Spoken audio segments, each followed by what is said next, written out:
From there in 1963, Dr. Mengele began to make regular trips to another predominantly German community just over the border in Brazil, the farming community of Candido Godoy.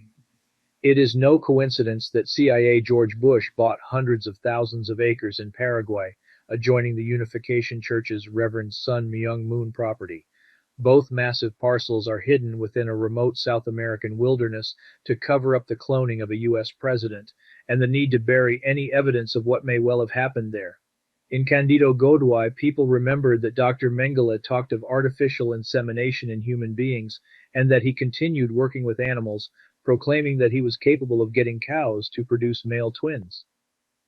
Nobody knows for sure exactly what date Mengele arrived in Candido Godoy, but the first twins were born in 1963, the year in which we first hear reports of his presence, said the Argentine historian Jorge Camarasa, a specialist in the post-war Nazi flight to South America. Camarasa said, "I think Candido Godoy may have been Mengele's laboratory, where he finally managed to fulfill his dreams of creating a master race of blonde-haired, blue-eyed Aryans." Today, one example of 700 twins in a town of 6,600 residents is evidence of the legacy of this experiment. Dr. Mengele also worked out of the infamous post-war compound of Colonia Dignidad, near Parral, Chile, founded in 1961 by Nazis straight out of Germany. The UN Commission found that the General Augusto Pinochet's military intelligence agency, DINA, sponsored torture chambers at Colonia Dignidad.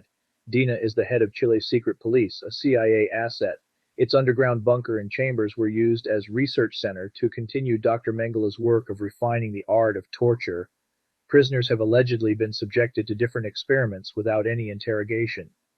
Prisoners charge that torture is personalized through an initial interrogation, which establishes the personal traits of the individual. This data is then used to program the torture session so that the result is a totally debilitated person who will comply with any demand. According to a UN report, in Colonia Dignidad there is a specially equipped underground torture center with small soundproof cells, hermetically sealed. The detainees' heads are covered with leather hoods, which are stuck to their faces with substances that are supposedly chemicals. In these cells, interrogations are carried out through electronic equipment, while detainees are tied naked to metal frames to receive electric shocks. The CIA Medical Experimental Compound at Jim Jones's Field Station and Agricultural Commune in Jonestown, Guyana, had been established as a U.S. shadow of Colonia Dignidad.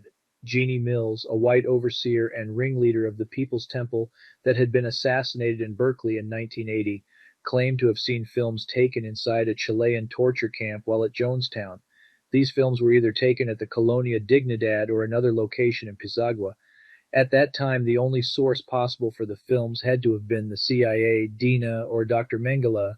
Contrary to Hollywood and government propaganda, Dr. Mengele didn't appear to be a frightened fugitive constantly on the run from the law.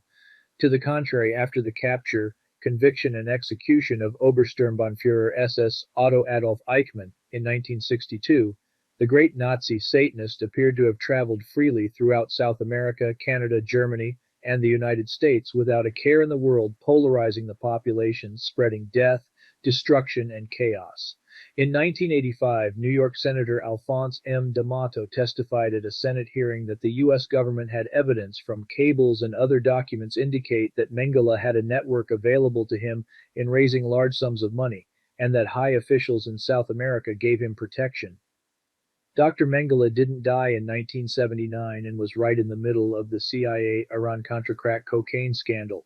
Of course, U.S. government agencies claimed they didn't know what Senator D'Amato was talking about because the CIA had also been protecting and supporting him since it was formed in 1947. Out of everyone in the world, SS Dr. Josef Mengele and the underground SS Knights of the Black Sun had been the most secretive, treacherous, and satanic forces that would have conceived such a diabolical plan. Dr. Mengele disappeared during the time of conception and birth of Barry Soetoro, aka Barrack Hussein Obama. During that time, Dr. Mengele was secretly deeply involved in clandestine artificial insemination in human beings. When Barry Soetoro and Stanley Ann returned to Hawaii in 1962, Dr. Mengele was exposed by Argentine historian Jorge Camarasa artificially creating the master race of blonde-haired, blue-eyed Aryans and twins by the dozens in Candido Godoy, Paraguay. See Part 5. More details visit www.linksenterprises.com. DA Bozung.